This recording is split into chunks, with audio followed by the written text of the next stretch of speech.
Hello and very good day to you all.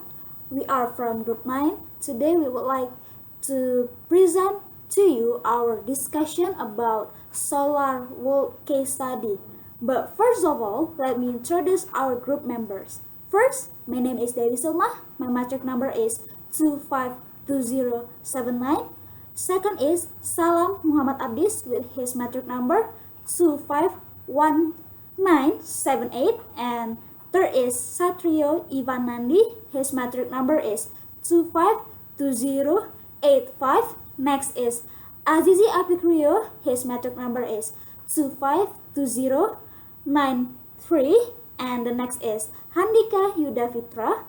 His matric number is 252105. And I'd like to introduce Asmari Putri Gebiaska. Her matric number is 252106. And also Ramadan Fadil, his matric number is 252110. And lastly, Rehan Gumilang with his matric number 258174.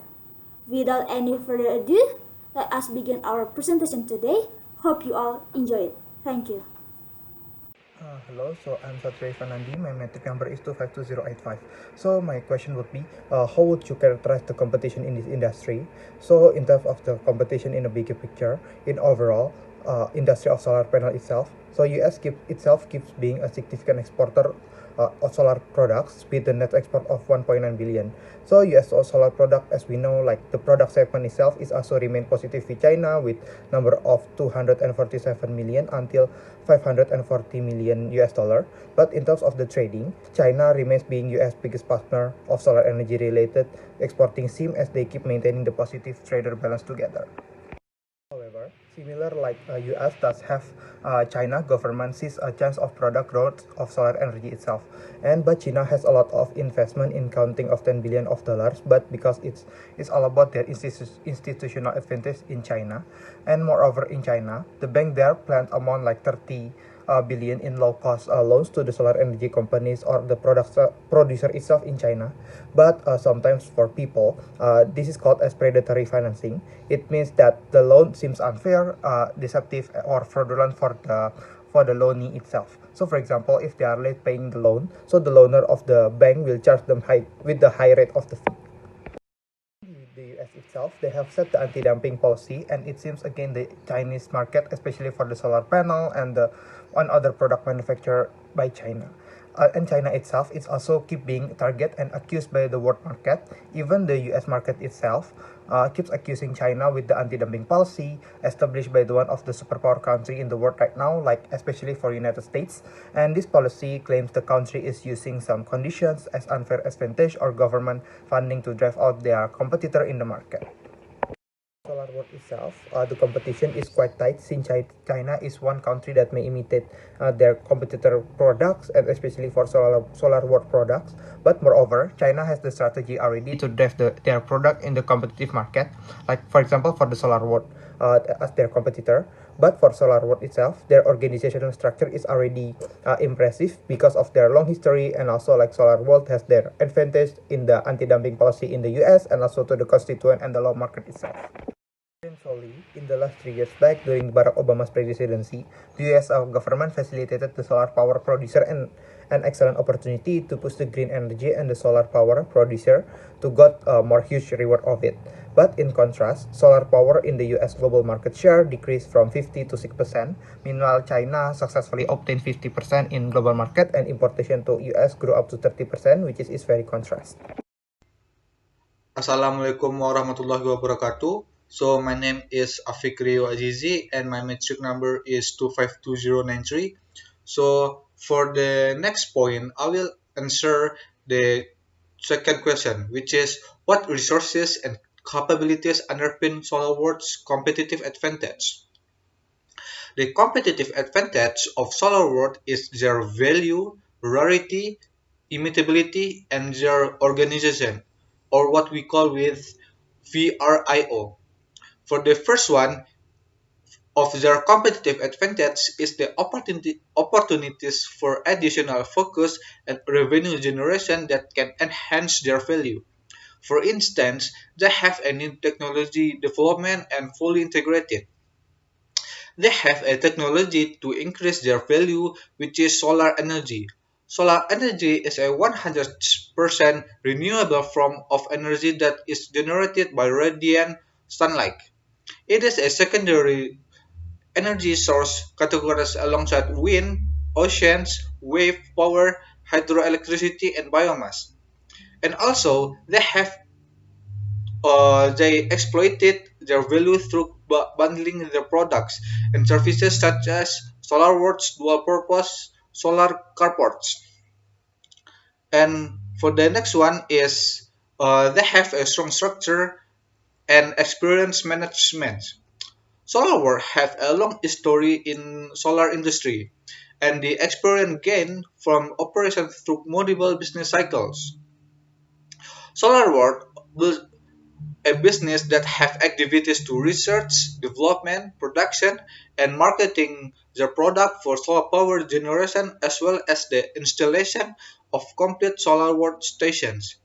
And the company is completely vertically integrated, which means they are controlling all the stages of the product design and production cycle allows the company to uphold high quality and environmental standard throughout the process.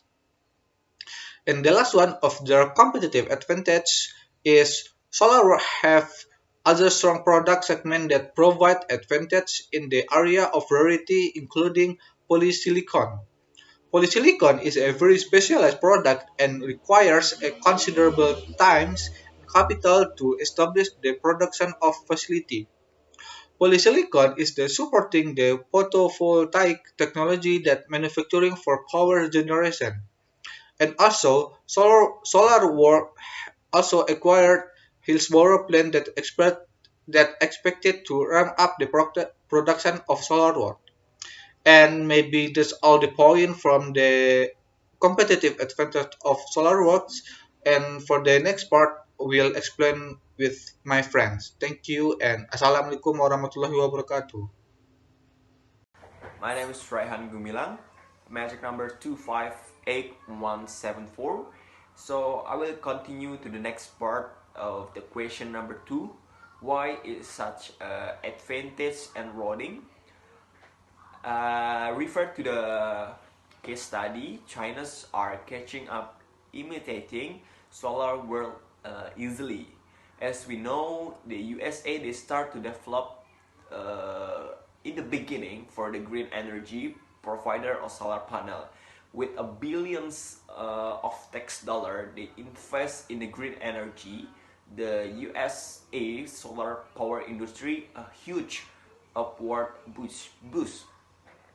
Next, the Chinese government see a dramatic opportunity in the growth of solar energy, and also they develop a bank provide 30 billion US dollar in the low cost loans to the top 5 solar module procedure. And China's firms are often the focus of US anti-dumping accusation. The advantage of the government is to engage in dumping in order to benefit in the foreign market as solar module are becoming commoditized. Solar world continue to have other strong product with the segmented that provide advantage in the area of rarity including. So in another hand, the solar panel also have a disadvantage. First is the weather dependence, and also next they should use a lot of space to have a solar panel. Thank you. Hi and very good evening from here. I'm Dewi Silma. My matric number is 252079 and I'm the next presenter from our group. Today I'm going to discuss about question number 3 from this case study. The question is, from an institution-based view, why do anti-dumping tariffs emerge as a weapon of choice? Okay, let's begin. Based on this case study, we can see that U.S. government derives solar world expansion These include rules, tax, benefits, low interest loans, and the other things of federal initiatives. The Obama government, called Buy American, has desired to increase the U.S. market for solar products in order to create jobs in U.S. Next, U.S. government wants to protect U.S. solar industry from Chinese product. Therefore, U.S. government use anti-dumping tariffs to protect and helping U.S. product to compete equally with Chinese product and allows firms to differentiate their product at more than just a price. And that's all from me. And for the next part of question number 3 will be presented by my friend Asmari Putri Gebiaska. And Asmari Putri, the floor is yours. Hello, my name is Asmari Putri Gebiaska. My metric number is 25106, and today I would like to discuss why do anti-dumping tariff emerge as a weapon choice. Firstly, anti-dumping as an entry barrier. Anti-dumping duties are often imposed when a foreign brand is selling a product significantly below the price at which it's being created. Part of the rationality behind anti-dumping duties is to save domestic jobs. They are also often used to give higher price for those domestic customer and to lessen the international competition of local companies selling similar item. Secondly, due to low cost supplier from China, US manufacturers are seeking to remove the China importer to obtain a greater share of the world market, resulting in the loss of thousands of US manufacturing jobs and hundreds of millions of dollars. Thirdly, growing the US firm for US producers successfully bringing an anti-dumping on countervailing duty cash can effectively exclude unwanted foreign competition and preserve market share and profitability. Lastly, the country is willing to take a loss on the product in order to increase its market share in the industry. It can do this because it aims to create jobs for its people. That's all from me. Thank you. Hello everyone, my name is Handika Yudavitra. My metric number is 252105. Next question number 4 is what is Brinzer going to tell to shareholders and reporters tomorrow? As a president of SolarWorld USA, Brinzer began to write down the strategic options and plans for SolarWorld. In the back of his mind, he was wondering how can SolarWorld survive in a world of intense Chinese competition. First is SolarWorld's decision to take a stand for U.S. solar manufacturing stemmed from our duty to our shareholder and our commitment to the U.S. market. Our choice was to use existing legal avenue to challenge the practice harming our company or to face a highly uncertain future. We have witnessed good companies with a sound business models and quality products collapse over the last 18 months and as a result of unfairly traded China's imports. Rather than abandon our workers and this market, we resolved to file trade cases against China in response to its illegal dumping and subsidization. Chinese manufacturers are dumping export of solar products into the U.S. market. Thanks to government subsidies more than $30 billion, these subsidies, enormous in size and scope, are illegal under the U.S. World Trade Organization laws. SolarWorld thrives on competition, which brings out the best in our company and in our people and pushes us to produce the best quality, most innovative products in the world. For more than 35 years, we have brought down costs each year in the legal and sustainable manner. However, no U.S. company or industry should have to compete against illegal trade practices or against the financial might of an entire government. China's solar industry has no production cost advantage over the U.S. manufacturers. Labor is extremely small portion of production cost and high shipping costs to send finished products across the Pacific Ocean negates and any labor advantage that Chinese may have. Moreover, China's firms import raw materials and machinery from the United States to produce their solar products.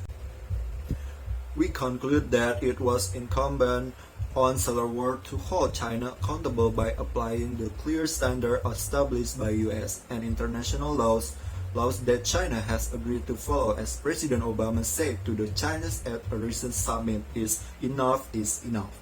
Again, we share your deep concerns regarding China's retaliating without justification rather than addressing its own illegal trade distorting practices is unacceptable. We are arguing that US government and all elements of the US industry to condemn the Chinese irresponsible behavior. Thank you. The question is predict the likely response from Chinese rivals after SolarWorld files anti-dumping charges against them. The practice of dumping will be criticized by Chinese rivals if it threatens or causes material loss to industries in the other countries. Dumping means the effort to enter a product into the trade or market of another country at a price that is lower than the domestic price in the exporting country and below the normal value of the product. The practice of dumping pricing usually occurs when the markets of the exporting countries are monopolistic or oligopolistic, while the foreign markets are competitive. The practice of dumping is also criticized if it also slows down the establishment or development of domestic industries in developing countries. So, because we talk about the dumping have any disadvantages that need to understand by the countries that involve. First thing first, the debt of the exporter's country will increase due to subsidies provided to sell at lower prices abroad. It means when the China still trying to sell their product at lower prices to sell abroad, the debt of the China will increase because they need to provide subsidies to this production, to this product. The second one, dumping is expensive and it will the exporters years to sell at a lower price and put competitors out of business. And also, the target company can retaliate and cause a trade war. It means when the dumping was created by each country, the industry in there, for example solar industry, would be come to the trade war. Because what? Because when the others competitive giving the similar prices, and we can see the China giving the lower price rather than that, so it would make investor or stakeholders choosing the China to giving the great opportunity but also great risk. So the three things above would be issues for China in the future. China should be prepared for that and build solution when they facing those things in the future. Okay, thank you. And that's bring us to the end. We would like to thank you for your time and your attention today. I hope that we will see you all soon. Stay safe and have a nice day.